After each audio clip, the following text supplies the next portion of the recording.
에스더는 하나님의 섭리 가운데 왕후가 되어서 이 모르드게의 당부와 같이 자신의 신분을 감추고 살아갑니다.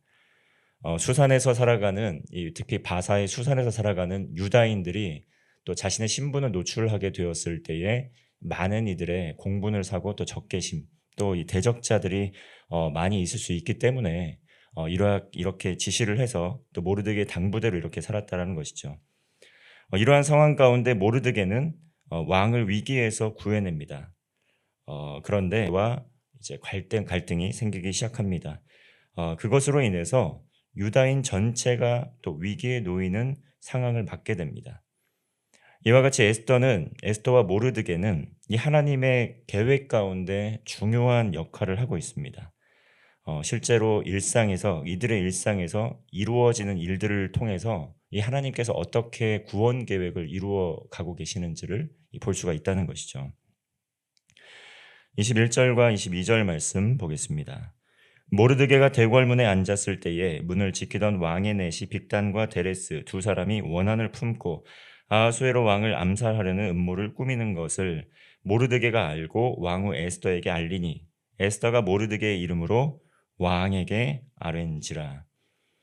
모르드게는 왕의 내시들이 원한을 갖고 왕을 시해하려는 음모를 먼저 알게 됩니다. 그리고 그것을 에스더에게 알렸고 또 그것이 왕에게 이 모르드게의 이름으로 전달이 되어서 결국 이 내시 두 사람은 그것이 실제 음해하였던 시도였음이 밝혀지게 되어서 사형을 당하게 되고 그 기록이 이 궁중 일기로 되었다 이렇게 말씀하고 있습니다. 지금은 이렇게 하나의 사건에 불과하지만 어떤 에피소드인 것 같지만 이것이 나중에 하만의 악한 계획을 막는 아주 결정적인 사건이 된다는 것이죠. 이처럼 우리가 있는 곳에서 신실하게 하나님 앞에서 삶을 살아가다 보면 하나님께서 작은 일 하나 허투루 경험하게 하지 않으시고 이런 모든 것들을 사용해서 역사하시는 것을 볼 수가 있습니다. 하나님을 사랑하는 사람들에게 모든 것이 합력하여 주님의 선을 이루어 가게 된다는 것이죠. 어디 성경에 비단 모르드게의 일만이겠습니까? 창세기를 보면 요셉도 어떻습니까? 그가 어떠한 상황 중에 있던지 늘 하나님 앞에서 바르고 선한 삶을 살기를 애를 썼고 심지어 감옥에 있을 때에도 하나님과 동행하는 가운데 신실한 삶을 살아가다 보면서 정말 하나님께서 그의 공경에서 건져주시고 또 애굽의 총리로 세워주시는 것을 볼 수 있습니다. 그러므로 그리스도인의 삶의 자리에서 우리가 낙심하거나 어떤 상황과 환경 가운데 있다고 해서 또 원망하거나 불평하는 것이 아니라 하나님 앞에서 신실하게 삶을 살아가다 보면 하나님께서 높여주시는 것을 경험할 수 있다는 것이죠. 하나님께서는 우리의 삶을 향한 분명한 계획을 갖고 우리의 삶을 이끌어가고 계십니다. 고난도 또 이 고난이 영원한 고난이 아니라 이 고난을 통해서 하나님께서 놀라운 축복으로 인도하시는 고난으로 쓰임을 받게 된다는 것이죠. 어떠한 상황과 형편에 있든지 그러한 하나님의 크고 놀라우신 계획을 신뢰하는 가운데에 주님의 말씀을 붙들고 또 주님께 기도하며 우리의 소원을 아뢰게 될 때 하나님께서 하나님의 때에 반드시 하나님의 계획을 우리의 삶을 통해 이루어 주시고 응답하여 주실 줄로 믿습니다. 이어서 하만과 모르드게의 갈등이 계속해서 시작이 되게 됩니다. 1절과 3장 1절과 2절입니다. 그 후에 아하수에로 왕이 아각 사람 함무다다의 아들 하만의 지위를 높이 올려 함께 있는 모든 대신 위에 두니 대궐문에 있는 왕의 모든 신하들이 다 왕의 명령대로 하만에게 꿇어 절하되 모르드게는 꿇지도 아니하고 절하지도 아니하니. 이 아각 사람이라는 것은 아말렉 사람 하만을 경멸히 여기는 부르는 말입니다. 이 성경은 이제 그러한 뉘앙스를 보여주고 있는 것이죠. 그는 이 아하수엘 왕을 통해서 모든 대신보다 뛰어난 최고의 권력을 차지하게 되었다 하는데 오늘날로 따지면 총리의 역할을 했다는 것입니다. 그래서 왕의 모든 신하들은 이 총리 하만에게 무릎을 꿇고 절하였다는 것이죠. 그런데 신실한 모르드게는 웬일인지 하만에게는 무릎을 꿇지도 않고 절하지도 않는 것입니다. 왜 이랬을까요? 아마도 대대로 이어진 오랜 악연 때문일 것입니다. 사울 왕은 앞서 사무엘서에서 이 사울 왕은 아말렉인을 모두 죽이라는 하나님의 명령을 어기고 이 결국에는 사무엘과 결별을 하게 되고 비극적인 죽음을 맞이하게 되지 않습니까? 그 후에 이 사무엘은 길갈에서 아각을 대신 처형시켜서 하나님의 명령을 수행합니다. 이 아말렉인이었다는 것이죠. 이러한 관계와 스토리를 알고 있다면, 이 조상 대대로 이어졌던 이런 관계와 스토리를 알고 있다면 서로에 대한 적개심이 있을 수밖에 없다는 것이죠. 마치 일제 치하에 있었던 정말 이 애국 애족의 마음을 가지고 있는 우리의 선조들이 정말 불의한 상황 가운데 있을 때 그들에게 허리를 굽히거나 절하지 않았던 그러한 어떤 관계들이 있었을 것이라는 것입니다. 그래서 모르드게는 사울 왕가의 자손으로서 정말 하만에게 절하지 않았습니다. 왕의 명령임에도 불구하고 거부했다는 것이죠. 이러한 사실을 전해받은 하만 역시 매우 분노했습니다. 감히 어떻게 이렇게 할 수 있냐는 것이죠. 이렇게 정말 권력을 갖게 되었을 때, 특별히 하만 같은 경우에 이 권력 지향적인 삶을 살게 되었을 때에 자신의 뜻이 좌절되게 되었을 때, 권위가 무시되었을 때 특별히 더 노가 일어나게 되는 것을 보게 됩니다.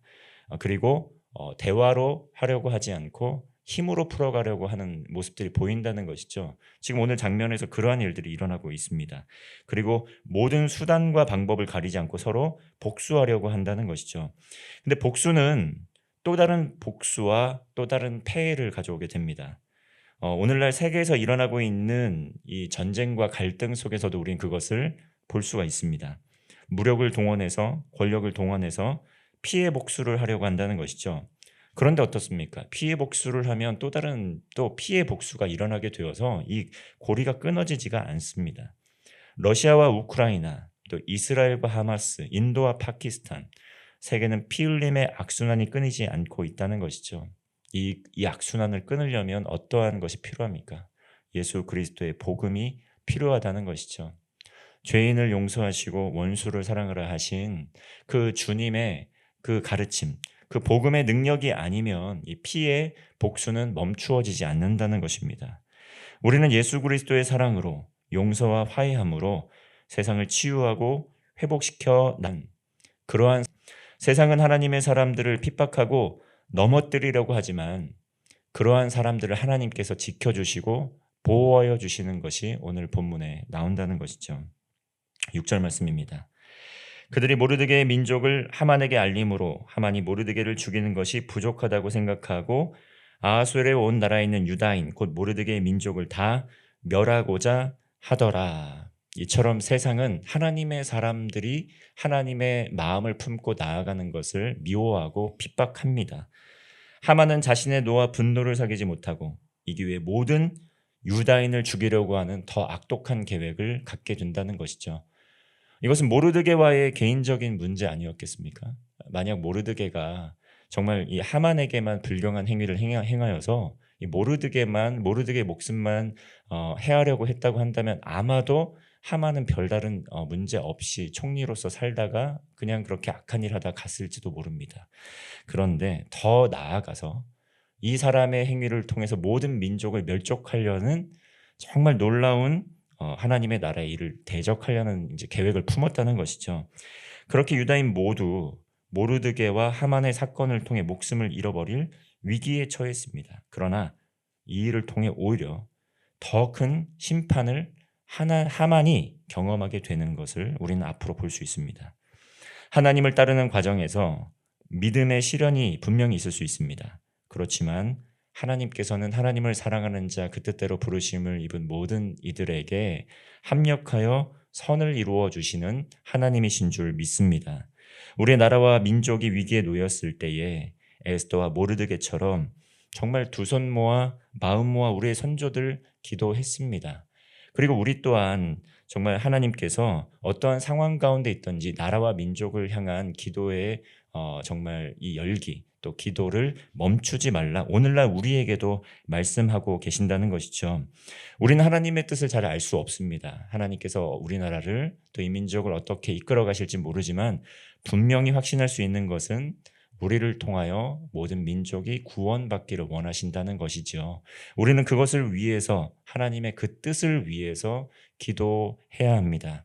에스더와 모르드게도 민족을 향한 그러한 큰 비전을 가지고 있었고, 바사라는 이방 나라에서도 충성을 다하면서 그 나라가 번성하도록 많은 기여를 했습니다. 그런 가운데에 은혜를 입고 이스라엘 백성들이 또 다시 재건할 수 있는 발판을 마련한 것 아니겠습니까? 어떠한 상황 중에 있든지 하나님 앞에 신실하게 믿음의 길을 걸어가는 우리 그리스도인들 되어야 한다는 것입니다. 요한복음 15장 18절은 말합니다. 세상이 너희를 미워하면 너희보다 먼저 나를 미워한 줄 알라.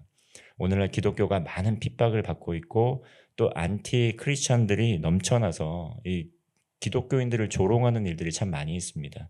어찌 보면 수상궁에 살고 있었던 이 당시의 유다인들도 이 여호와 하나님을 경외하는 신앙 때문에 그에 대한 적개심을 갖고 있는 이들이 너무나 많았다라는 것이죠.